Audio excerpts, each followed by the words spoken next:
e anche su questo naturalmente avremo tutte le spiegazioni del caso da Maria Piera Pastore, e considerando il fatto però che ci sono ancora i gazebo per la raccolta firme che termina per 5 quesiti con la gazzebata del 7 e dell'8 di giugno prossimi, prosegue per il 6º quesito, quello sulla reintroduzione del reato di immigrazione clandestina, per cui c'è più tempo per raccogliere le firme fino a luglio. Di tutto questo parleremo più dettagliatamente nel corso dell'ultima parte della trasmissione di stamani a partire dalle 11:30, e ricorderemo però sempre il numero di telefono 0266 234 234 e il sito internet vieneafirmare.org. Stop ai concorsi pubblici aperti agli immigrati, norma voluta dall'ex ministro Kyenge, abrogazione della riforma Fornero sulle pensioni, abrogazione della legge Merlin. Oggi l'Unità dedica un articolo, una pagina intera, a una serie di proposte di legge che vengono dal Partito Democratico. La pronuncia referendaria ha il vantaggio di essere più diretta, poi naturalmente bisogna come sempre vigilare sulla corretta applicazione dell'esito dei referendum. In Italia non è una cosa scontata, però certamente dà un impulso all'iniziativa legislativa e anche al dibattito politico molto più forte. E ancora, abolizione delle prefetture. Abbiamo letto l'altra settimana l'ancora splendido articolo di Luigi Einaudi nel 1944 sulle ceneri del fascismo e della monarchia verso la nuova Repubblica, che Einaudi immaginava federalista e senza prefetti, che è come dire la stessa cosa, cioè fondata su un'autentica democrazia. E infine abrogazione della legge Mancino sui reati di opinione. E l'ultimo quesito, quello per la reintroduzione del reato di immigrazione clandestina. Parleremo in dettaglio, come vi dicevo, nell'ultima parte di Onda Libera. Intanto qualche notizia dalla prima pagina dell'agenzia ANSA di stamani. A tener banco è ancora l'economia, purtroppo in negativo. La disoccupazione al massimo storico, 13,6%. Per i giovani ancora peggio, al 46%. Il tasso di disoccupazione nel primo trimestre di quest'anno 2014 raggiunge il 13,6%, è in crescita di 0,8 punti percentuali rispetto allo stesso periodo dello scorso anno. Si tratta, in base ai confronti annui, di un massimo storico, cioè del valore più alto dall'inizio delle serie trimestrali partite dal 1977, rileva l'Istat, l'Istituto Centrale di Statistica. Grave anche il livello dei senza lavoro tra i giovani. Sono considerati tali coloro che hanno tra 15 e 24 anni. Il livello di disoccupazione sale al 46%. Si tratta anche qui del massimo storico dal 1977, lo rileva l'Istat ancora. Passando ai dati destagionalizzati e più aggiornati forniti sempre dall'Istat, il tasso di disoccupazione dei giovani sotto i 25 anni ad aprile è del 43,3%, anche in questo caso massimo storico, e nel primo trimestre 2014 il numero di persone disoccupate sfiora i 3 milioni e mezzo. Il tasso di disoccupazione ad aprile è pari al 12,6%, in aumento di 0,6 punti su base annua. Insomma, in sintesi, disoccupazione al massimo storico al 13,6%, scrive l'agenzia ANSA in apertura della prima pagina. Poi c'è la cronaca: esplode una palazzina a Foggia, 2 morti e 4 feriti, i piani bassi di una palazzina di 6 piani nel centro storico di Foggia sventrati da un'esplosione causata da fuga di gas. E poi dal Salernitano, spazzini timbravano per i colleghi, poi andavano al bar, emesse 22 ordinanze cautelari, cioè arresti nel Salernitano, tra questi anche chi avrebbe dovuto segnalare gli assenti. Poi c'è ancora l'economia, ne parleremo a parte, però prima dell'approfondimento specifico sull'iniziativa referendaria sulla raccolta firme per il referendum proposti dalla Lega Nord, ne parleremo a parte, dicevo, dei nostri soldi e dell'Europa che ordina di mettere altre tasse. Questo in sintesi. Dall'Unione Europea sforzi aggiuntivi per l'Italia è la raccomandazione. Il ministro Padoan dice comunque non faremo manovre. Questo sintetizza l'agenzia ANSA Stefani in prima pagina stamattina. E poi ancora dal primo piano dell'agenzia ANSA un blitz contro antagonisti a Torino, 29 misure cautelari, un blitz delle forze dell'ordine all'alba di stamani a Torino contro gli antagonisti cosiddetti responsabili di azioni antisfratto, 29 misure cautelari eseguite, tra cui una decina di arresti in carcere, danneggiamenti, interruzione di pubblico servizio, resistenza pubblico ufficiale, violenza privata e invasione di terreni ed edifici i reati contestati. Le misure cautelari sono state emesse dall'ufficio del GIP di Torino su richiesta dei PM Padalino e Rinaudo, e in alcuni casi riguardano nomi noti del cosiddetto antagonismo a Torino, contestati numerosi atti vandalici compiuti tra il settembre 2012 e il gennaio 2014 per impedire il recupero di immobili occupati abusivamente. All'asilo di via Alessandria, occupato dal 95, 5 cosiddetti antagonisti, 2 dei quali dovevano essere arrestati, all'arrivo delle forze dell'ordine sono saliti sul tetto, scendendo solo dopo una lunga trattativa con gli agenti. L'operazione è stata condotta ed è condotta da polizia e carabinieri, scrive l'agenzia ANSA in prima pagina. C'è poi ancora un'altra notizia di cronaca, ma dall'India, stavolta un bambino di 10 anni violentato da 8 uomini. Il piccolo è stato attratto in casa con la proposta di vedere la gabbia con i piccioni. Un altro fatto terrificante che viene dall'India, e poi le notizie di borsa. Milano fiacca, lo spread fermo, che chiudono le notizie principali in questo momento della prima pagina dell'agenzia ANSA. Tra le altre prime pagine online, prima di tornare alla questione dei nostri soldi, vi segnalo anche l'articolo in cui Gianluca Marchi, direttore del quotidiano online L'Indipendenza, annuncia il fatto che il giornale è prossimo a cambiare gestione. È un articolo di ringraziamento, quello di Gianluca Marchi, che molti ricordano come il primo direttore del quotidiano La Padania. Grazie a tutti. L'Indipendenza è prossima a cambiare gestione. Qualche breve informazione sul futuro del quotidiano L'Indipendenza, scrive Gianluca Marchi, visto che un certo numero di lettori gradiscono conoscere cosa succederà. Vi avevo già annunciato, scrive il direttore, che la mia direzione stava per concludersi e con essa la presenza su queste colonne di alcuni amici, a cominciare da Leo Facco, Gilberto Neto, Romano Bracalini e probabilmente altri ancora. Confermo tutto, ci vorranno alcuni giorni perché avvenga il passaggio di consegne. Domani mattina a Milano si terrà l'assemblea dei soci fondatori dell'associazione che ha retto il quotidiano online L'Indipendenza in questi 2 anni e mezzo. In quell'occasione verrà sancita la separazione fra noi e il gruppo che fa capo a Indipendenza Lombarda, ex Lega Padana, segnatamente Roberto Bernardelli, Giulio Arrighini e Francesco Formenti. L'Indipendenza, il quotidiano, diretto da Gianluca Marchi, era nato con l'intesa tra i soci fondatori che non fosse espressione di nessun partito o movimento politico, ma piuttosto uno strumento al servizio delle diverse sensibilità indipendentiste e autonomiste presenti sul territorio padano e non solo su di esso. Volevamo dare spazio a tutti coloro che si impegnavano a promuovere l'idea indipendentista, scrive Gianluca Marchi in questo articolo che compare oggi in prima pagina sull'Indipendenza, e così abbiamo cercato di fare, pur con tutti i nostri limiti, sia personali che oggettivi. I limiti oggettivi legati essenzialmente alla scarsità di risorse finanziarie necessarie per compiere un lavoro che è stato assiduo per 365 giorni all'anno, con l'eccezione, per quanto mi riguarda, del periodo topico della mia malattia, scrive Marchi. In tale contesto penso sia stato riservato lo spazio adeguato alle iniziative e agli interventi del movimento che prima si chiamava Lega Padana, Bernardelli, Arrighini, Formenti, e più recentemente Indipendenza Lombarda. Ciò nonostante, da una certa fase in poi, i rapporti fra le due anime del gruppetto dei fondatori si sono complicati, con i dirigenti di Indipendenza Lombarda critici e insoddisfatti per 2 ragioni di fondo: lo spazio riservato a loro, non ritenuto consono, e l'atteggiamento di eccessiva attenzione riservato dal quotidiano L'Indipendenza alla Lega Nord. Sul primo aspetto, scrive Marchi, penso che sia alla fine quasi naturale quando nella compagine di controllo di un mezzo di comunicazione ci sono esponenti di un movimento politico che costoro pretendano sempre più spazio per il loro soggetto. Alla parte professionale e giornalistica spetta invece il compito di calibrare questa evoluzione per evitare che si trasformi in una deriva. Tuttavia, a un certo punto l'equilibrio diventa impossibile da mantenere, dunque è quasi fisiologico che ognuno vada per la propria strada. Non ci vedo nulla di così strano. Dal punto di vista professionale penso sia un errore, ma questo è solo il mio parere, scrive Gianluca Marchi. Sull'attenzione riservata alla Lega Nord non mi stancherò mai di ripetere che una fetta costante dell'elettorato,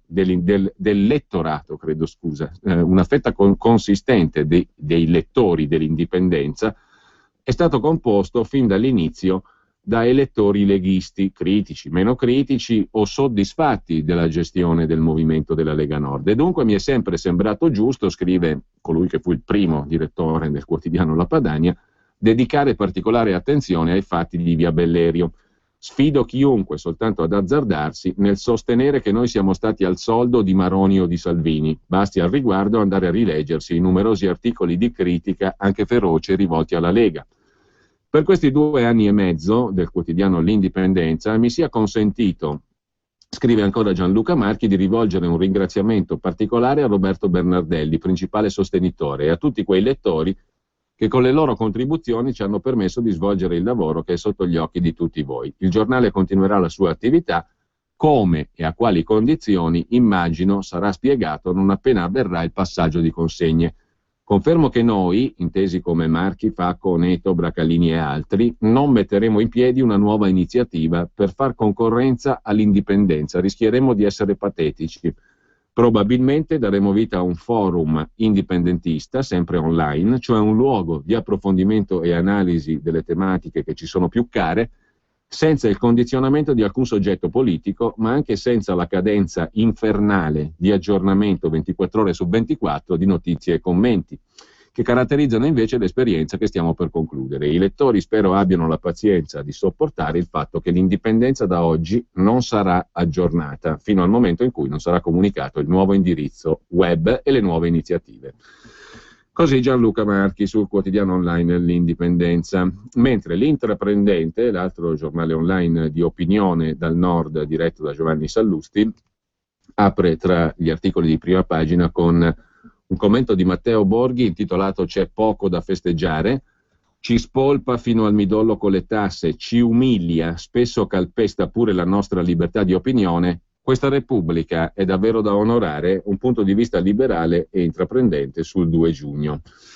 Ma l'intraprendente mette in prima pagina anche il contatore, in questo caso riguarda la Lombardia, il contatore del dare e avere fiscale, cioè quanto i cittadini lombardi hanno perso dall'inizio dell'anno. I cittadini lombardi hanno perso ad oggi, secondo il contatore del residuo fiscale, cioè della differenza fra dare e avere da parte dei cittadini della Lombardia, i cittadini lombardi hanno perso fino ad oggi 23 miliardi 739 milioni e 650 mila euro, ma ogni secondo che passa salgono 2-3 mila euro di residuo fiscale, cioè in pratica sono soldi regalati allo Stato centrale, la differenza fra dare e avere, quanto i cittadini pagano in tasse in Lombardia e quanto ritorna sul territorio in tutte le forme. A proposito di quattrino, diamo un'occhiata adesso, anzi prima ci godiamo un pezzo musicale e dopo la pubblicità delle 11 diamo un'occhiata ai nostri soldi. Vi ricordo che alle 11:30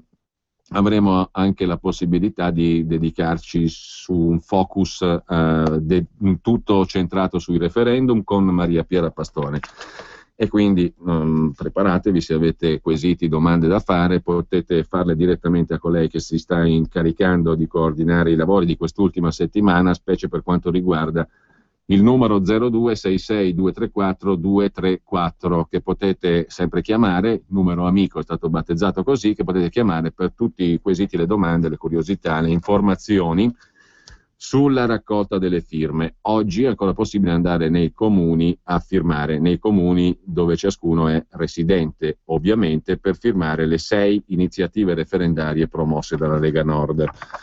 In tema di burocrazia prefetti, immigrazione concorsi pubblici, abrogazione della riforma Fornero sulle pensioni che ha generato i cosiddetti esodati, tra l'altro, l'abrogazione della legge Merlin sulla prostituzione e della legge Mancino sui reati di opinione e la reintroduzione del reato di immigrazione clandestina. Adesso ci sentiamo Ella Fitzgerald insieme all'orchestra di Duke Ellington con Take the A-Train.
Focus sui referendum tra poco alle ore 11:30, in particolare con Maria Piera Pastore, e intanto occupiamoci dei nostri soldi sulla scorta di una serie di articoli, tra l'altro provenienti da testate di impostazione ideologica molto diversa, dal Manifesto al Libero.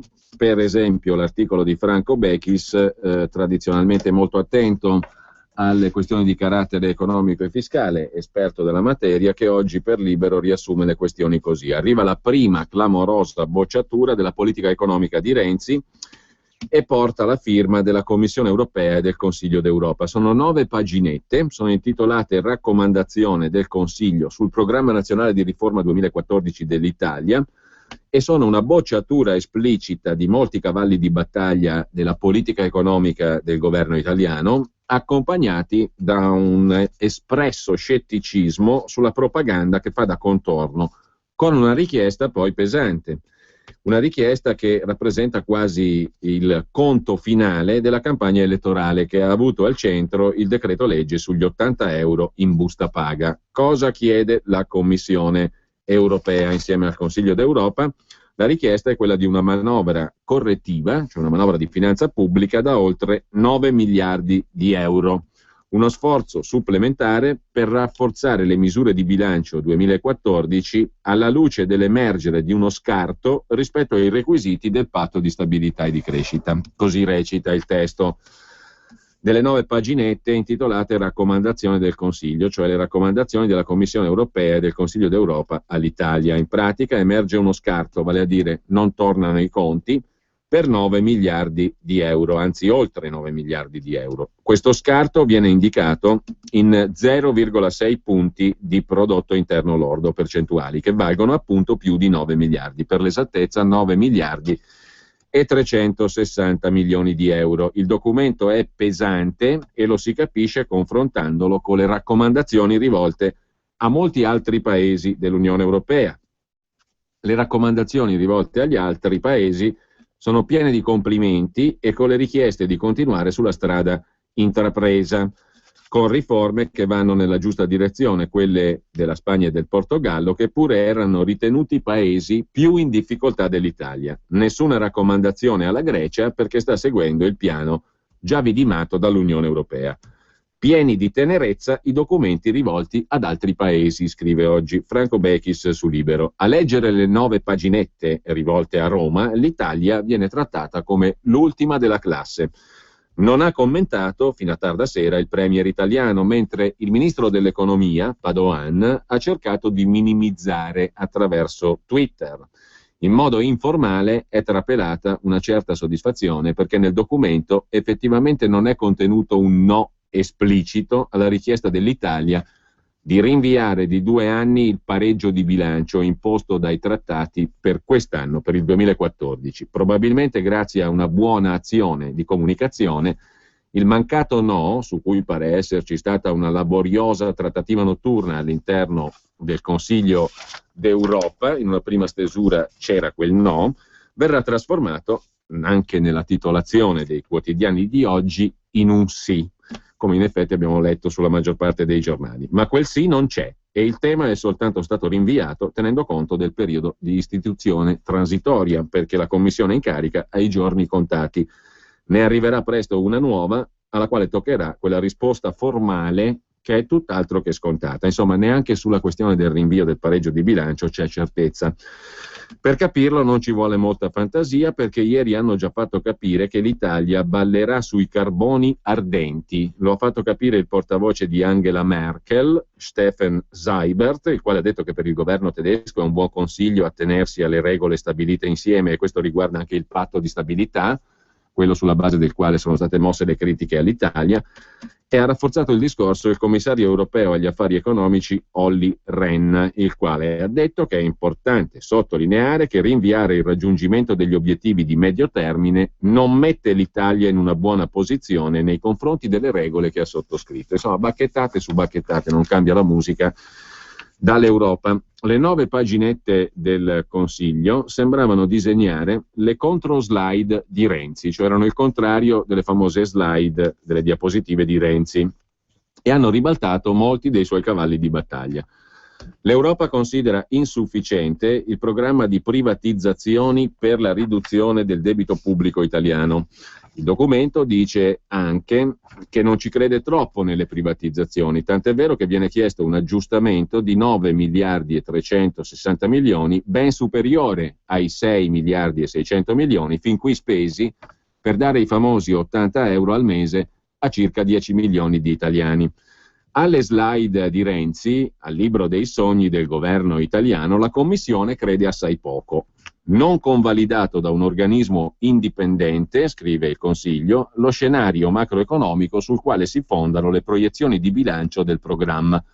Uno scenario ottimistico, in particolare per quanto riguarda gli ultimi anni del programma. Nel 2014 è prevista una deviazione dal percorso di aggiustamento verso l'obiettivo a medio termine che, se si ripetesse l'anno successivo, potrebbe essere valutata come significativa, anche in base al parametro di riferimento per la spesa. Il raggiungimento degli obiettivi di bilancio non è suffragato da misure sufficientemente dettagliate, scrive la Commissione, cioè in sostanza il programma economico non è dettagliato, non è preciso, è fatto di annunci. A Renzi, fin dalla prima raccomandazione, si chiede il contrario di quello che dice di voler fare il Premier, vale a dire, invece di portare sotto di sé i tecnici del Ministero dell'Economia affinché non lo ostacolino, sbrigarsi a dar vita a un organismo indipendente che possa certificare alla Commissione europea la veridicità delle sparate del Premier italiano.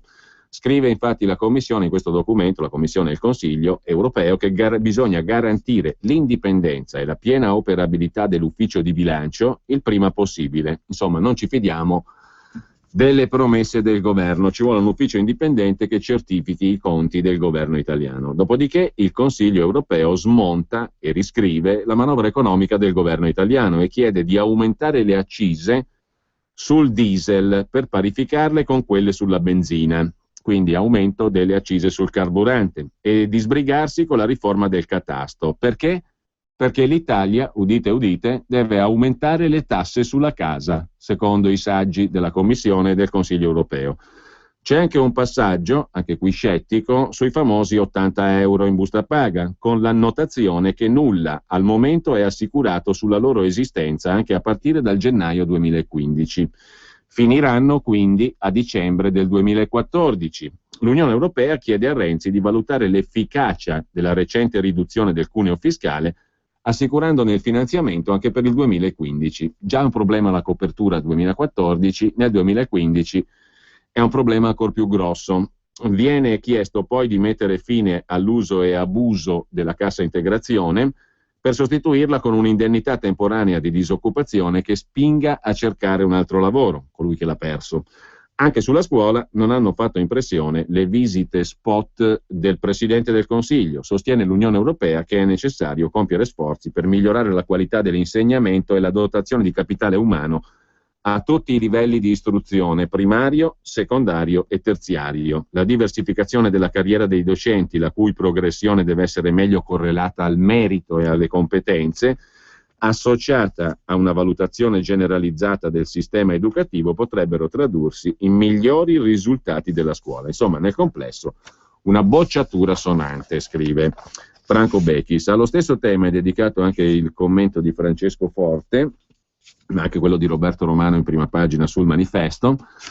Manovra bis per colpa dei loro pasticci è il titolo del pezzo di Forte su Il Giornale di oggi a pagina 3. La Commissione europea ci chiede una manovra aggiuntiva per il 2014 di almeno 4 miliardi perché Renzi nel documento presentato in aprile ha violato le prescrizioni di bilancio per il 2014 e ha sovrastimato la crescita del prodotto interno lordo di quest'anno di alcuni punti percentuali, anzi frazioni di punto percentuale, supponendo una crescita di 0,8% anziché 0,6%, e quindi ha sovrastimato le entrate fiscali. Il 1 giugno il Premier aveva dichiarato che l'Unione Europea non ci avrebbe chiesto una manovra correttiva. È stato smentito perché ora l'Unione Europea chiede proprio questo, una manovra di finanza pubblica, quindi mano al portafogli. Contribuente e cittadino italiano. Il conto è presto fatto, secondo Forte. Lo 0,2% in meno di prodotto interno lordo, pari a 3 miliardi e 200 milioni, Cosa comporta in termini di minori entrate fiscali? Comporta meno entrate fiscali per lo 0,22% di PIL, e poiché le entrate fiscali sono lo 0,44% del prodotto interno lordo, mancano 1 miliardo e 600 milioni in soldoni rispetto alle previsioni. Inoltre l'Italia nel 2014 doveva ridurre il deficit del 2014 di 0,3 punti in più di quelli indicati nel documento di economia e finanza, con una riduzione dello 0,3%. Insomma, stiamo a parlare di cose che effettivamente danno fastidio perché stiamo ragionando sullo 0, imposto dalle autorità europee. In ogni caso non sono stati rispettati i conti e quindi nemmeno le promesse. Le spese sono il 50% del PIL, 2 miliardi e 400 milioni, l'ammanco totale è di 4 miliardi per quest'anno naturalmente. Rebus, dove li troverà Renzi questi soldi? Tagliando le spese o aumentando le tasse? La bocciatura europea di Renzi non finisce qui, continua Francesco Forte. Fino alla notte fra il 1° e il 2° di giugno la Commissione europea aveva messo nel suo testo ufficiale anche la bocciatura alla richiesta del governo italiano di rinvio del pareggio di bilancio dal 2015 al 2016. Dopo un intervento del vicepresidente italiano della Commissione europea Tajani, la frase è stata cancellata, sostituita da affermazioni generiche sull'accelerazione delle privatizzazioni e altre misure per ridurre il debito pubblico che di suo è già arrivato oltre il 133% del PIL. Tajani si è opposto alla bocciatura per il 2015 della deroga alla riduzione del deficit perché il no era motivato dal fatto che l'Italia non ha fatto nulla per ridurre il debito tramite le privatizzazioni. Renzi, rinviato ad ottobre, sotto lo sprone della Commissione europea si potrebbe dedicare alle privatizzazioni ora facendo una cosa, scrive Francesco Forte, doppiamente utile: ridurre l'area del governo e ampliare quella del mercato, anche se questa è una delle giustificazioni per le privatizzazioni che meno hanno funzionato nella prassi di questi 20 anni. Ad ogni modo c'è un'altra questione, oltre al dove li troverà Renzi questi soldi che chiede l'Europa. C'è la questione del che farà Renzi in pratica, fatti o proclami. C'è un'altra bocciatura di Bruxelles al nostro governo, la mancata liberalizzazione del mercato del lavoro, l'inconsistenza insomma del famoso Jobs Act, la manovra bis per colpa dei loro pasticci. Anche il Sole 24 Ore si dedica a questa questione: rinvio del pareggio ok, ma rafforzare i conti, 8 raccomandazioni con le quali l'Europa chiede di potenziare le misure di bilancio già da quest'anno in corso. Quindi la domanda adesso è: dove andranno a pescare il quattrino? È una domanda che il contribuente ha sentito echeggiare prima che le mani giungessero nelle sue saccocce. Dopodiché abbiamo la lettera ai sindaci per sbloccare di 4 o 5 miliardi le piccole opere, ma questo sa più di comunicazione spot. Il Premier chiede ai sindaci, specie quelli dei comuni virtuosi ai quali sono state legate ampiamente le mani, non solo da questo governo per carità, ma non si è fatto nulla di diverso neanche da parte del governo innovatore. In ogni caso i sindaci dovranno segnalare al Presidente del Consiglio le caserme bloccate, i cantieri fermi, gli immobili abbandonati, le questioni amministrative che bloccano i lavori. Dopodiché ci penserà il governo con un decreto chiamato Sblocca Italia. Dunque un'altra lettera è arrivata ai sindaci e chiede il Presidente del Consiglio di segnalare le opere incagliate o interrotte e che vanno completate. Nel giorno della festa della Repubblica, ha scritto Renzi, scrivo ai sindaci da Palazzo Chigi per chiedere uno sforzo comune: individuare una caserma bloccata, un immobile abbandonato, un cantiere fermo, un procedimento amministrativo da accelerare. Segnalatecelo entro il 15 giugno, scrive Renzi ai sindaci. Dopo le scuole, il Premier dunque torna a chiedere ai sindaci italiani di segnalare situazioni problematiche alle quali il governo darà soluzione, così annuncia perlomeno il Presidente del Consiglio, con un provvedimento annunciato per luglio e battezzato Sblocca Italia. Il provvedimento andrà ad aggiungersi ai programmi che hanno avuto come filo conduttore le piccole opere, programmi che non sempre si sono dimostrati all'altezza delle aspettative. Delusione è stato per esempio il piano città, scrive il Sole 24 Ore, il quotidiano di Confindustria stamani. Il piano città era stato annunciato appunto in pompa magna. I cantieri erano stati annunciati in questo caso dal governo Monti entro il 2012. Soltanto ad aprile scorso la Corte dei Conti ha sbloccato le prime 3 convenzioni di attuazione del piano. Dalle città sono piovute 457 richieste per oltre 4 miliardi e 400 milioni.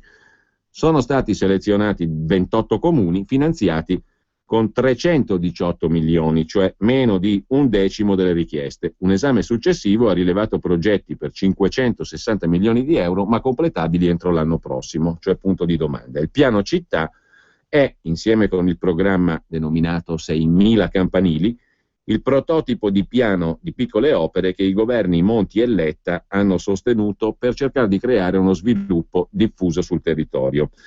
E invece finora poco o nulla è stato speso. Spesi invece i soldi del piano denominato 6.000 campanili. Tra l'altro qualcuno alzi la mano a proposito del piano città o del piano 6.000 campanili, se si è accorto di qualcosa nel proprio comune di residenza. Chi si è accorto che esistevano questi piani per far ripartire le piccole opere nei comuni?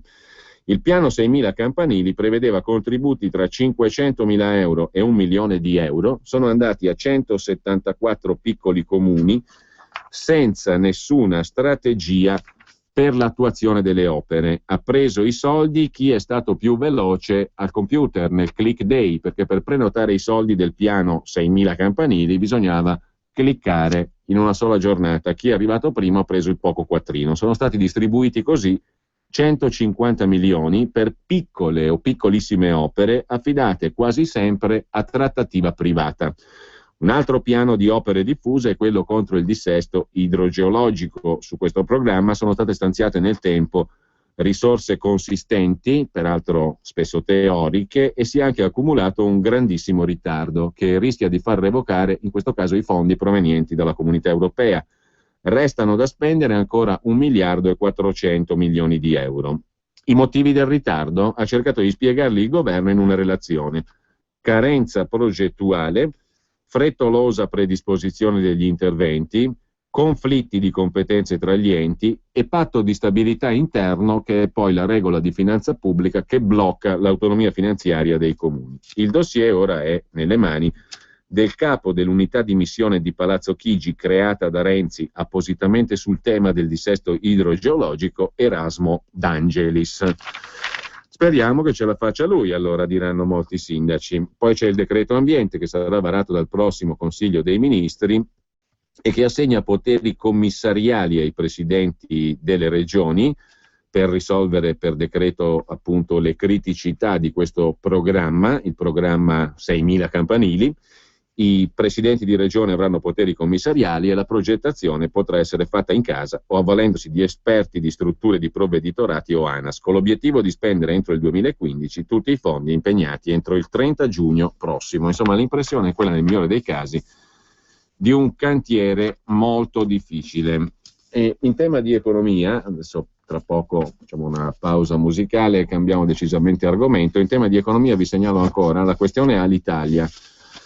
Consigli per la lettura, il pezzo di Giuliano Zulin su Libero che abbiamo brevemente citato in rassegna stampa stamattina, su Alitalia e sul perché ci guadagna solo Benetton, e sempre su Libero un altro articolo di Roberto Procaccini sull'eterna maledizione di Malpensa, a rischio 4 miliardi di investimenti. Ma è un'utile lettura anche l'articolo di Ettore Livini su Repubblica, nelle pagine di cronaca milanese. Agli emiri, i prossimi padroni di Alitalia, interessa soltanto Roma, soltanto Fiumicino. E infine, sempre su Libero ma in cronaca milanese, cargo e voli a corto raggio, ecco quello che resterà di Malpensa. I politici lombardi sono tutti contro il piano del vettore arabo Etihad, ma insomma lo sono solo su scala locale, i giochi sembrano fatti, e poi gli esuberi all'Italia li pagheremo noi. E invece l'articolo di Daniele Martini sul Fatto Quotidiano, a pagina 3. Etihad, il vettore arabo, appunto, per investire pretende 2.500-3.000 tagli al personale. Nell'ex compagnia di bandiera gli ammortizzatori sociali sono finanziati, oltre che con i soldi statali, anche con una tassa sui biglietti aerei. Così pagheremo noi. E infine ci sarebbe da segnalare anche l'articolo di Marcello Zacchè sul Giornale, Sorgenia salva ma pagano le banche, ce n'è uno analogo nella sostanza anche su Libero. Sorgenia salva ma pagano le banche. Sorgenia è l'azienda energetica di Carlo De Benedetti, garantita la continuità aziendale, ma la CIR di De Benedetti non ci mette un euro e avrà la manleva per i suoi manager, cioè la garanzia di impunità, fra virgolette, per i manager. Il crack della società elettrica, affondata da quasi 2 miliardi di debiti, se li accollano le banche, il che non è mai una bella notizia nemmeno per il correntista semplice, cioè il cittadino comune. Adesso facciamo un'altra pausa musicale e ci ascoltiamo I Ain't Got Nothing But the Blues di Ella Fitzgerald, sempre con l'orchestra di Duke Ellington.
di stamani, come detto, dedicata esclusivamente all'approfondimento sulle questioni legate alla raccolta firme per i 6 referendum promossi dalla Lega Nord su abolizione delle prefetture, stop ai concorsi pubblici per gli immigrati, abrogazione della riforma Fornero sulle pensioni, abrogazione della legge Merlin sulla prostituzione, abrogazione della legge Mancino sui reati di opinione e ultimo, per il quale c'è più tempo per la raccolta firme, il quesito che mira a ripristinare il reato di immigrazione clandestina cancellato dal governo Renzi. Con noi c'è Maria Piera Pastore, che infaticabilmente in queste settimane sta coordinando anche, tra l'altro, i lavori di coloro che rispondono al numero 0266 234 234. Grazie Maria Piera di essere qui. Grazie a te, buongiorno a tutti gli ascoltatori. Naturalmente disponibile per le domande e i quesiti di chi vuole telefonare, appunto, se ha qualcosa da chiedere, allo 0266 20 35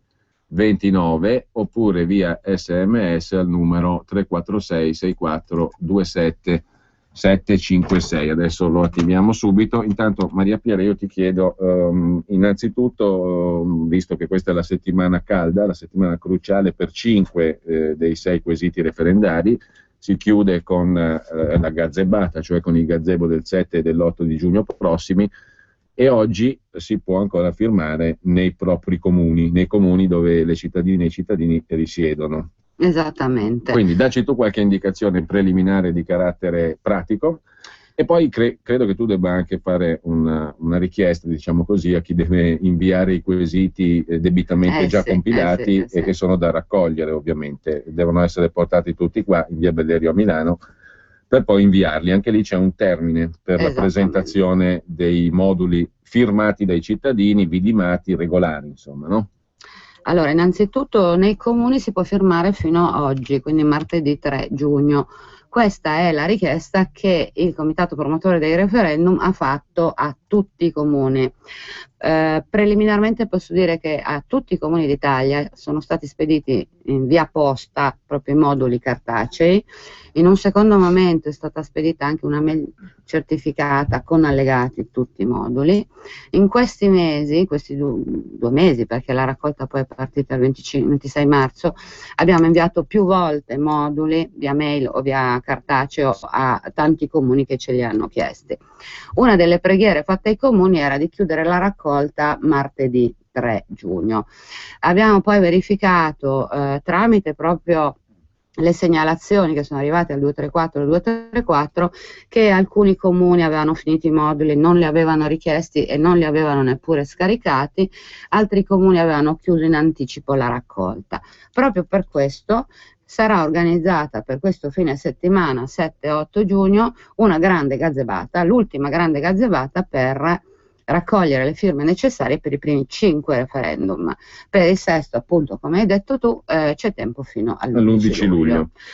Chiaramente il problema è di da parte anche delle nostre sezioni, dei nostri militanti, delle nostre segreterie, raccogliere i moduli, allegare i certificati o fare in modo che il comune di residenza scriva materialmente il numerino il numero di certificato elettorale, prendere tutto, portarlo in Bellerio, e questo ci consente di fare un controllo sul materiale che arriva.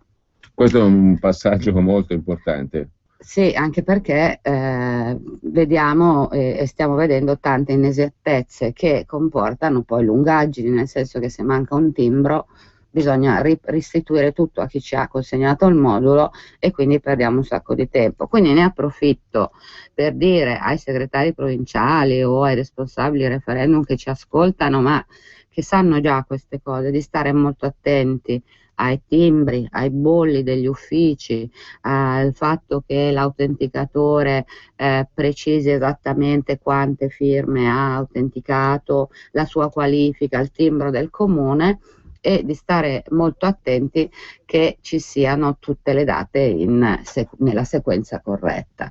Questo ci semplifica un pochino il lavoro.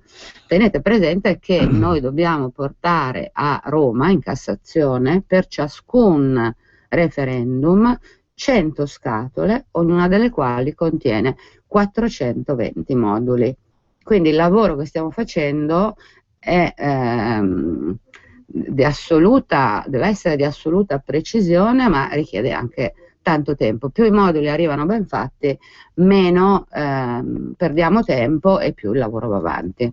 Bene, allora, oltre al numero che abbiamo citato più volte, 0266-234-234, vi ricordo anche il sito, vienefirmare.org, e a questo punto io aprirei le linee telefoniche per chi ha delle cose da chiedere, può farlo da qui alle ore 12 circa. Con noi c'è Maria Piera Pastore, 02 66 20 35 29, per chi vuole intervenire in diretta. E invece per chi vuole mandare un sms il numero è il 346 6427 756. Intanto Piera, oggi si può ancora firmare nei comuni di residenza, però sì. Mi dicevi prima che qualche comune ha già chiuso in anticipo. Proprio per questo a chi ci segnala questo fatto, sempre al 66234 noi ricordiamo che c'è questa grande gazzebata che dovrebbe coinvolgere tutti i comuni del nord, e quindi c'è un'ultima occasione per firmare. Ci telefonano anche tante persone dal sud, la risposta del sud è stata sorprendente per certi versi, sì. Chiaramente per loro c'è qualche problema in più, perché nel momento in cui vengono chiusi le raccolte firme loro non possono più firmare. Proprio per questo in questi ultimi giorni abbiamo dato grande pubblicità ancora una volta a questa raccolta firme. In ogni caso la grande gazebata servirà appunto per raccogliere le ultime firme utili, e anche qui invito i nostri ascoltatori ad andare a vedere sul sito www.vienefirmare.org sotto gazebo l'elenco dei gazebo, dove si trovano, a che ora ci saranno in tantissime città. Magari provate anche a telefonare al 66234-234, ma tenete presente che riceviamo così tante telefonate che può essere che voi troviate sempre occupato. Quindi per prima cosa il sito, dopodiché potete rivolgervi alle segreterie provinciali e nazionali della Lega Nord, che senz'altro devono sapere dove sono i gazebo, in ultima istanza al 234-234. Ecco, sul sito vienefirmare.org in prima pagina facilissimamente trovate la mappa degli ultimi gazebo organizzati per la raccolta firme, l'elenco completo anche dei siti, diciamo così, dove ci saranno i gazebo, regione per regione, perfino Roma ad Anzio. Ecco. Comunque ci sono 2 telefonate. Pronto? Pronto? Buongiorno. Sì, buongiorno. Sento solo un'informazione, se è possibile un chiarimento alla vostra, diciamo, ospite. Sì. Se in relazione al referendum sulla Merlin, solo un chiarimento, visto che questa legge di fatto punisce lo sfruttamento della prostituzione e non la prostituzione come attività, il referendum, l'abolizione di questa legge che cosa comporta? Che non sarà più reato lo sfruttamento della prostituzione? Questa è la domanda. No, non credo proprio che sia così, perché poi lo sfruttamento della prostituzione credo che sia compreso anche in articoli specifici del codice penale. L'abrogazione della legge Merlin ci consente di regolamentare invece la prostituzione, perché come lei giustamente diceva è punito lo sfruttamento ma non la prostituzione in sé. Noi vogliamo regolamentarla sia dal punto di vista sanitario, ma soprattutto tassando queste attività, perché comunque produce reddito e consentirebbe di ricavare una cifra cospicua che potrebbe essere utilizzata per migliorare la sicurezza, per offrire anche servizi sociali migliori ai nostri cittadini. Quindi questo è l'obiettivo, non certo quello di eliminare un reato che del resto è previsto dal codice penale. Un'altra telefonata, pronto? È caduta. Intanto abbiamo un paio di messaggi via sms al 346-6427-756. Siamo sicuri che i comuni mandano tutte le firme, e poi posso sapere quanti gazebo sono stati fatti a Brescia città. Ho visto grande impegno in provincia di Brescia, meno in città, molto poco, anzi scrive questo ascoltatore. Ma per Brescia dovrebbe chiedere alla segreteria provinciale o cittadina di Brescia, è un dato che da noi viene archiviato una volta che i gazebo sono stati fatti. Per quel che ci riguarda, può essere altri qualche altro ufficio ottenga questo conteggio. Allora, 2 telefonate ancora, 02 66 20 35 29, con noi Maria Piera Pastore. Pronto? Pronto? Buongiorno. Buongiorno, scusami tanto Giulio, la domanda è soprattutto per te. Perché gazzebata? Cosa vuol dire? Perché parlate così? Mi fa star veramente male. Gazzebata, ma cosa che ci è? suggerisce, signora? Benissimo, allora una pluralità di gazebo sparsi per tutto il territorio, secondo una mappa che potete trovare sul sito vieniafirmare.org. Mi piace così? Oppure il titolo è banchetti, Gazebo. non so, gazebo. Gazebo. Una pluralità di gazebo o gazebi. Adesso qua entriamo nel dettaglio linguistico.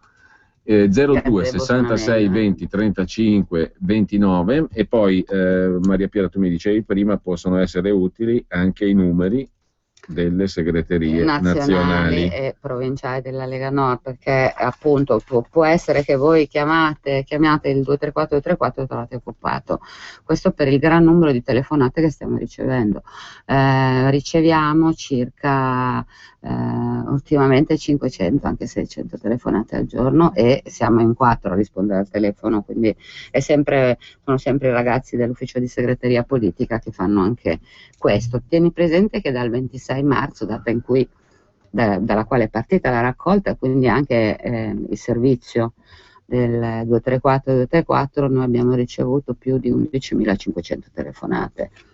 Ti sei fatto un'idea anche di quale sia, come dire, la natura di queste telefonate? Gente che magari non è della Lega oppure si è avvicinata proprio in virtù dei temi di cui trattano i referendum o altri partiti? Sì, tantissimi sono persone che dicono ma sì, io non voto Lega, però, o non ho mai votato Lega, però questa battaglia mi sembra giusta, quindi vuole sapere come fare, dove andare, eccetera. Tantissime telefonate dal sud di persone che ci segnalano che sono andati per firmare, i moduli sono finiti, allora noi contattiamo quel comune e cerchiamo di capire se vogliono il cartaceo o se riescono a scaricare il modulo. Tantissimi anche anziani che vogliono sapere dov'è il gazebo più vicino, oppure che dicono non so, non riesco per problemi di salute a uscire, però cercherò di andare, insomma, e devo dire tutti con una estrema gentilezza e anche un'estrema comprensione, no? Anche perché noi cerchiamo comunque di non liquidare la cosa la telefonata in 2 parole, ma dare assolutamente tutte le spiegazioni del caso. Una telefonata in attesa, 02 66 20 35 29, pronto?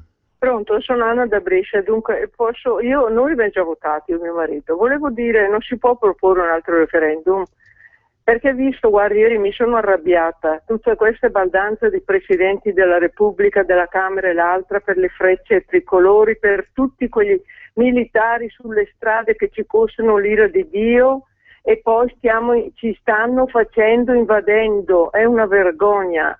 Poi quelle caserme che ci costano, io vedo qua anche a Brescia che non servono più a niente questi militari, sono solo covi di facili amoretti tra gli uomini e le donne, spazi di droga importata dall'Afghanistan come il famoso là che è in galera adesso.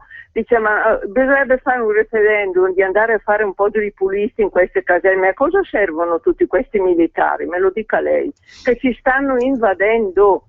Stiamo diventando noi l'Africa adesso, è una vergogna, e vanno giù a Roma a fare i baldanzosi e vantarsi per la festa della Repubblica. Abbiamo esulato dai quesiti referendari, ovviamente, mentre io volevo chiederti, Maria Piera, un'altra cosa a proposito dell'annunciato sostegno da parte di Forza Italia a 2 quesiti in particolare, no? Legge Fornero e l'introduzione del reato di immigrazione clandestina. Qui c'è un raccordo operativo? Cosa stanno facendo da parte? Ma noi abbiamo detto semplicemente al territorio che possono magari chiedere anche a autenticatori di Forza Italia di essere presenti ai gazebo, questo ci facilita un pochino la raccolta, e che se vogliono possono farlo anche con chi ritengono. Insomma, chiunque appoggia i nostri referendum in questa fase è ben accetto. È tra l'altro una battaglia, non dico di civiltà perché si dice sempre, ma di assoluto buonsenso, no? E Forza Italia sembra aver fatto un passo, diciamo, di lato rispetto al reato di immigrazione clandestina che loro hanno contribuito ad approvare. Tra l'altro, visto che è un partito di dichiarate simpatie o tendenze liberali, come si suol dire, io mi sono meravigliato personalmente del fatto che non abbiano appoggiato anche il quesito che chiede l'abolizione dei prefetti, perché un autentico liberale, se non uno dei pochi in Italia, Luigi Einaudi, sui prefetti aveva le idee molto chiare. Abbiamo letto settimana scorsa integralmente il suo purtroppo ancora attuale articolo del 1944, e certamente Luigi Einaudi non può essere definito altro che un liberale autentico, a tutto tondo. Insomma, era una curiosità mia. Forza Italia ha appoggiato due quesiti, non questo, che è nel DNA di chi si dichiara autenticamente liberale. Sì, teniamo presente, lo ribadiamo, che le prefetture ci costano allo Stato 500 milioni all'anno, che le prefetture occupano gran parte dei palazzi storici delle città, che le competenze che svolge il prefetto possono essere esercitate anche da altri uffici o da altri organismi. Ad esempio, in materia di sicurezza e ordine pubblico il prefetto agisce in collaborazione col questore, quindi perché non affidare al questore le competenze in materia di sicurezza? Il prefetto ha per lo più poteri di controllo e di rappresentanza. Per un movimento come il nostro, che vuole invece l'autonomia, vuole l'autodeterminazione dei territori, vuole che il popolo e i cittadini possano scegliere, un controllore di questo genere davvero non serve. Due telefonate, intanto allo 02 66 20 35 29. Pronto? Pronto? Pronto, buongiorno. Buongiorno, sono Claudio da Brescia. La mia, domanda e riflessione relativa al referendum riguardo, l'immigrazione clandestina. Oggi come oggi chiunque, se ha un minimo di voglia, può reperire informazioni da qualsiasi parte. Su internet, ad esempio, è una delle fonti più, gettonate. Io su internet ho trovato relazioni che risalgono al 1989 di studi di geopolitica e via dicendo, che dicono che in Italia, per come è strutturata la nazione, la conformazione del territorio e tutto il resto, non dovremmo avere più di 39 milioni di abitanti. Ora, questo dato presumo che chi ha detto ai lavori dovrebbe averlo letto da qualche parte. Allora la domanda, che può sembrare anche un po' ingenua, oltre che siamo i 20 milioni in più di quelli che dovremmo essere, ma alla fine, sta gente, io non riesco a capire dove trova l'interesse a destabilizzare una nazione. Ecco, e non riesco a capire chi non va a votare a un referendum del genere, cioè a firmare, perché non lo faccia, perché sono cose di una logicità disarmante. Bene. L'Africa... Grazie anche a lei. Abbiamo l'altra telefonata. Pronto? Pronto, buongiorno, Padania Libera, Giuseppe D'Alecco. Buongiorno. Dunque, io volevo dire questo, io sono andato e li ho firmati tutti, però signori non illudiamoci, perché sappiamo benissimo che i referendum in Italia sono abrogativi. Questi signori non ce lo permetterebbero mai. Ieri abbiamo visto alla festa della Repubblica, come diceva quella signora, con i 4 buffoni, con circa 425 generali, e hanno a disposizione 178.000 militari. Questo fa una grande parte del nostro PIL. Io chiedo che questi signori, quegli altri 364 giorni, cosa fa questa gente? Non hanno fatto nessun cenno dei giovani militari americani, inglesi, australiani che sono caduti, eccetera, che sono caduti per aiutarci. Sono dei buffoni. Grazie, buongiorno. Bene, grazie a lei. Prego, Maria Piera. Certamente, se nel 1989 si diceva che la popolazione italiana non poteva essere superiore, se ho capito bene, a 39 milioni di abitanti, abbiamo di gran lunga superato questo limite. Ecco, sull'immigrazione... Non penso che siano poi gli immigrati a fare la differenza numerica. gli immigrati fanno la differenza numerica nel momento in cui sbarcano clandestini e nel momento in cui costano 10 milioni di euro all'anno e nel momento in cui viene abrogato un reato di immigrazione clandestina che esiste in tutti gli altri paesi europei.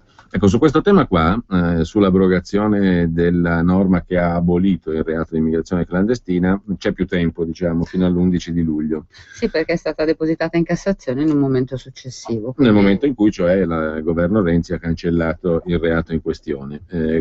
Volevo chiederti su questa iniziativa come stanno andando le chiamate e qual è, diciamo così, il riscontro da parte di chi telefona e di chi chiama.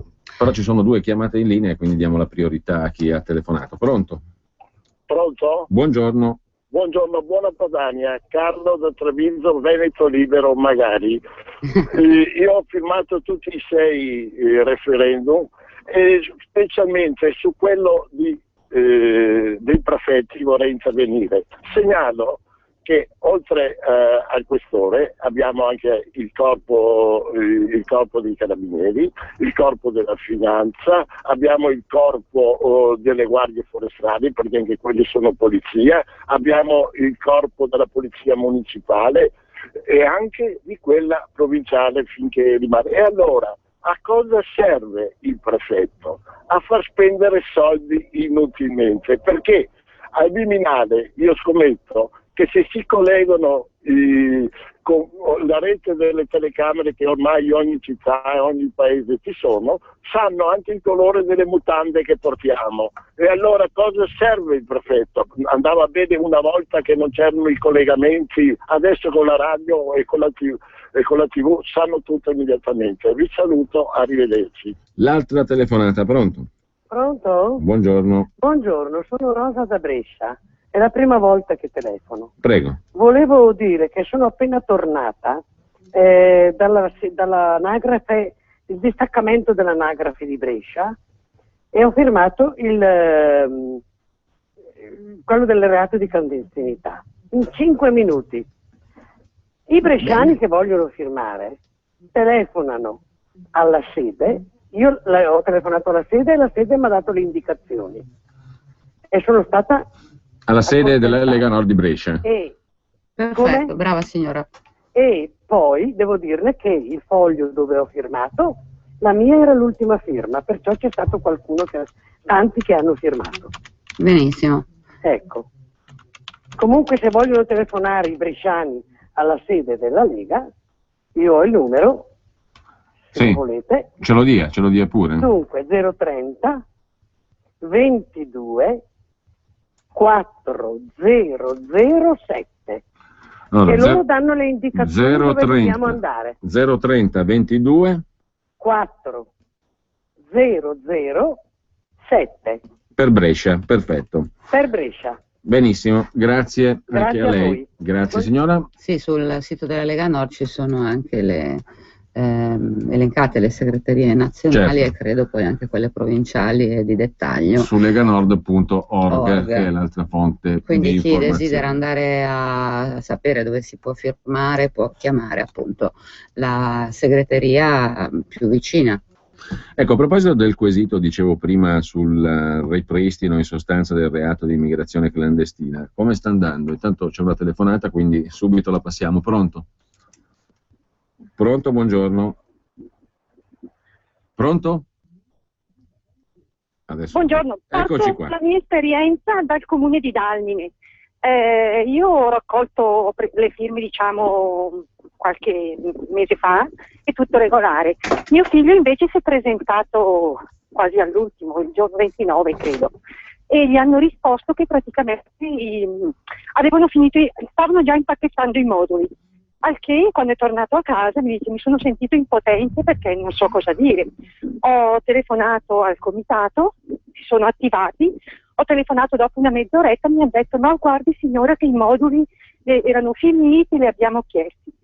È riandato, ce n'erano solo 4, mancava quello di abolire il discorso della prostituzione e un altro che adesso non ricordo bene.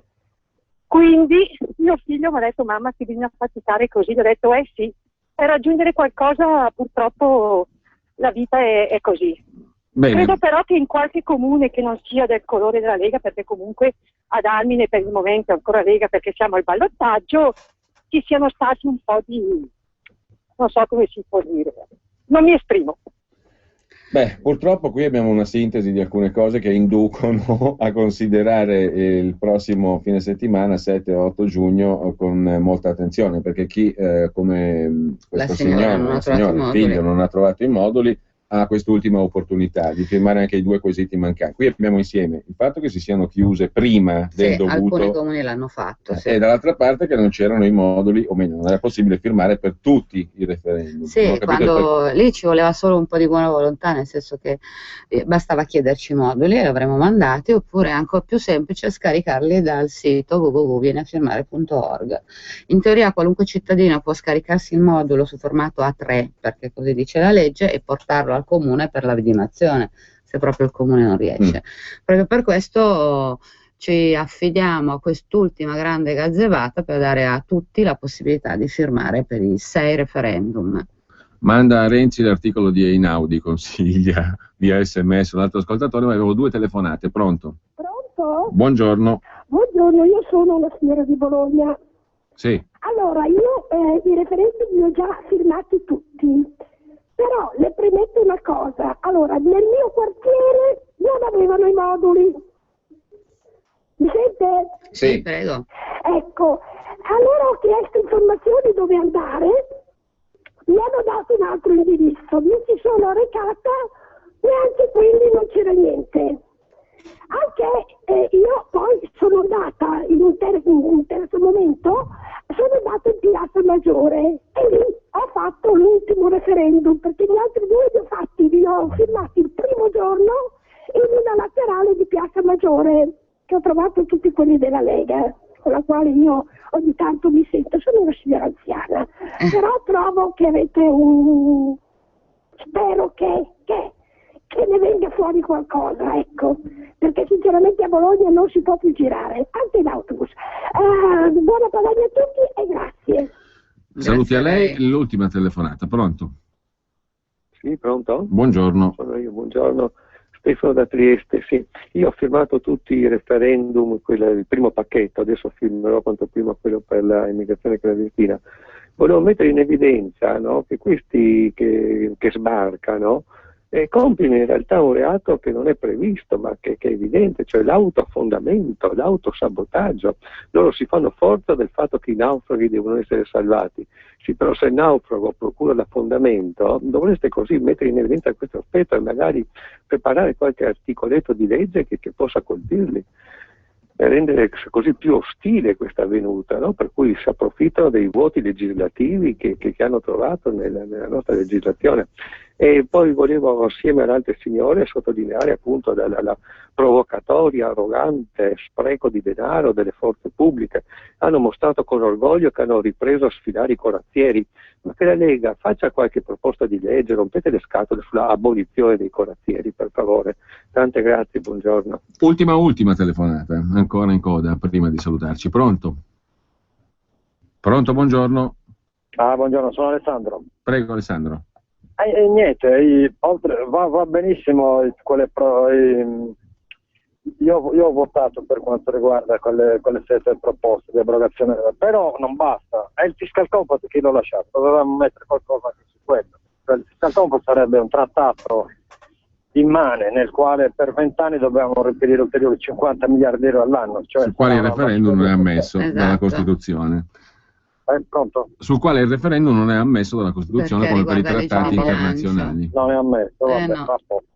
Sì, grazie. E lo dice la Costituzione. In nome della democrazia, in questo frangente poi abbiamo scoperto perché poi aveva un senso nel 48, esatto, grosso modo, ma adesso proprio non ce l'ha più questo discorso, perché costituzionalizzare vincoli esterni, insomma, è del tutto fuori tempo massimo. Intanto, Maria Piera, se avevi ancora qualcosa da dire prima di salutarci, e in risposta o meno a quello che hanno detto gli ascoltatori, Ma che sì, andate tutti a votare al gazebo che si terranno 7 e l'8 giugno, quindi sabato e domenica prossima, ultima grande raccolta firme. Può essere che nei comuni non ci siano materialmente i moduli perché i comuni chiuderanno oggi la raccolta e quindi vi aspettiamo tutti e numerosi sabato e domenica. I luoghi li potete facilmente individuare tramite il sito vieniafirmare.org e il numero che rimane attivo è quello dello 0266234234, poi ci sono anche i numeri delle segreterie nazionali che provvederemo a dare ancora. Per la Lombardia lo 0266211382, per il Veneto 049 966 8621, per il Piemonte 011 268 0960, ma li ridaremo nel corso della giornata. Intanto grazie a Maria Piera Pastore. Grazie a voi, buona Padania a tutti. Paolo, ho trovato l'asilo che cercavo, una bella sede col giardino. Il personale mi dà fiducia.